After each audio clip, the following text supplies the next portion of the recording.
Okay, in this tutorial what we're going to do is we're going to install a DHCP server in Ubuntu. I'm running Ubuntu 11.10 in a virtual machine. I've got a VMware player virtual machine with Ubuntu 11.10 installed. What we're going to do is we're going to install the DHCP server in here, and it's going to hand out IP addresses on this virtual network basically between virtual machines. And what we're hoping to accomplish is that this other virtual machine, which I haven't started up yet, Fedora 16 VMware player virtual machine, will pick up an IP address from this Ubuntu server that's going to be running DHCP services. So let's talk a little bit about the virtual machine. The virtual machine has settings, and specifically the network adapter is in bridged mode. And in bridged mode, it should pick up an IP address from the wireless router of the network that I'm on.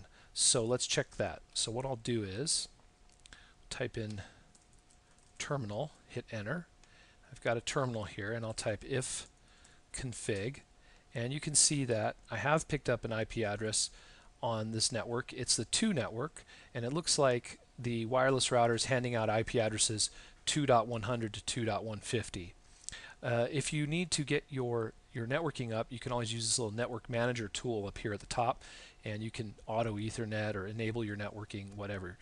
So now that we have this up and running, we have an internet connection. We can install DHCP server by downloading the packages from the internet. So what I'm going to do is I'll type clear, and I'll do a sudo apt-get update to update my package list to start with. Okay, my package list is updated, and now I'll type clear, and I'll do a sudo apt-get install DHCP3-server. Okay, looks like it found it. I'll hit Y, enter. Okay, it looks like, all right, setting up the ISC DHCP server. And what you'll do is you'll see that you're going to get a fail. And the reason you get a fail is that you've successfully installed the DHCP server, but it hasn't been configured yet.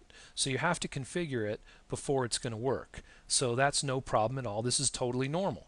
So now that we've installed the DHCP server, all we have to do is configure it. Alright, so let's go configure it. So I'll type clear here, and what I'll do is I'll do change directory, root directory, etc. Let's look in there, ls.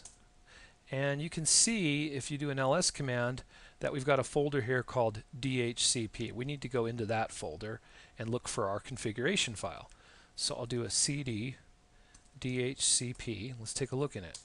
So we change directory. Now we're in root etc DHCP. We'll do ls, and in there you can see that the last file in here is the dhcpd.conf file. This is the configuration file for the DHCP server that we need to configure.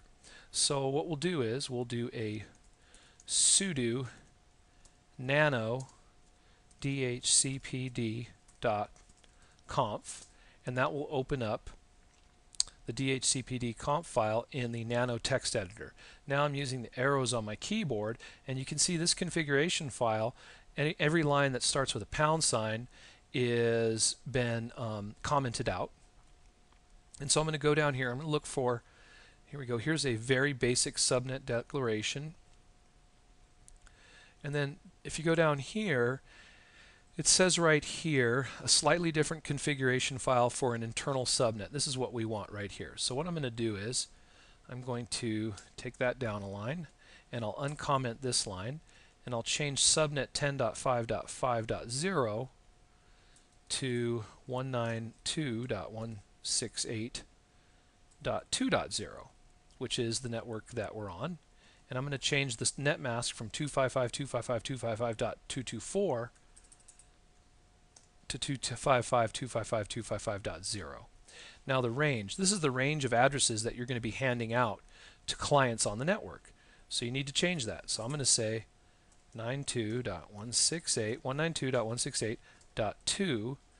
Let's hand out address, let's see here, 10 to, let's say, 192 168.2.30, right? So we'll hand out addresses 192.168.2.10 to 192.168.2.30. And of course we need to get rid of this pound sign.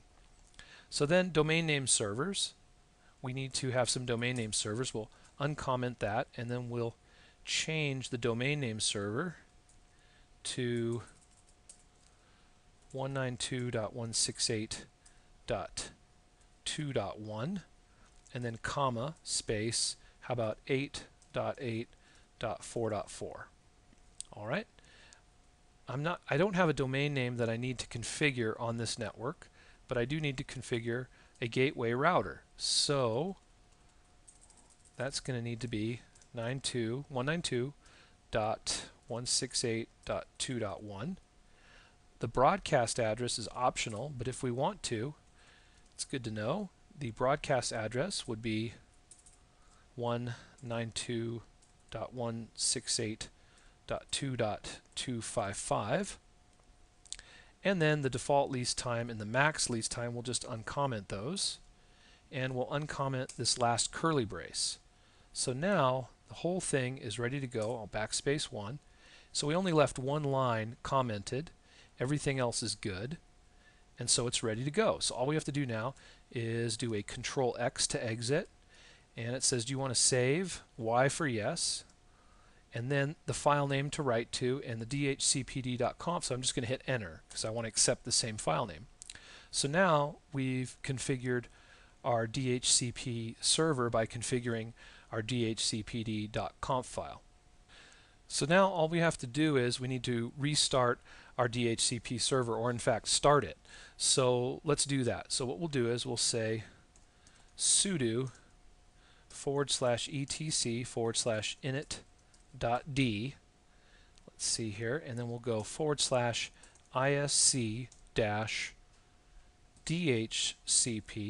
Let's see, tab. If we can tab complete it, it'll complete it for us. Then what we'll need to do is we'll just say restart. Okay, space and then restart, hit enter, and stopping the ISC server, you see a fail here, and then starting the DHCP server, okay. So this time it's okay. Now the stopping failed because it actually wasn't running and we had said restart. So we could have probably here just put start instead of restart, and then we wouldn't have got that initial fail. But the DHCP server is running now, so it should be handing out IP addresses on the network. So let's launch this Fedora 16, or let's launch a client and see if we can pick up an IP address.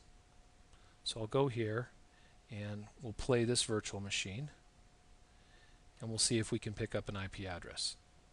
Now this virtual machine has also got, once it launches, we'll take a look at its settings and see what the network adapter, what mode it's in. Okay, looks like it started up. We'll take a look at its virtual machine settings, and the network adapter right now is in LAN segment mode, and I'm going to change it. I need to change this to bridged mode and click OK.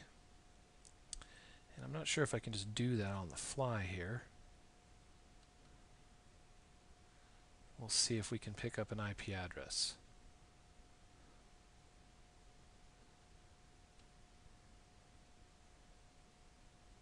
Alright, let's take a look. So we'll go to Applications, System Tools Terminal, and we'll type ifconfig, and you can see that it picked up an IP address 192.168.2.10. So that worked out really well. It picked up an IP address not from my wireless router, but it picked up the IP address from my Ubuntu machine. And if we want to prove it, we can prove it by issuing another command from the server. So on the server, let's do this. On the server, we'll say sudo tail command var /lib/dhcp /dhcpd.leases.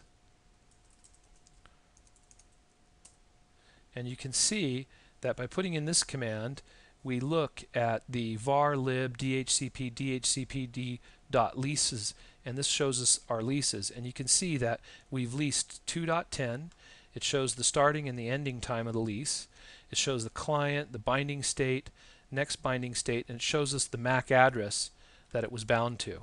So we've successfully handed out an IP address with our virtual machine DHCP server to another virtual machine DHCP client. Now I did have to change the virtual machine's settings by changing the NIC and putting the network adapter into bridged mode to get it to work. So make sure you do that. Now this client could be another Linux machine, but it could have been a Windows machine, an XP machine, or whatever, and you should find that it works.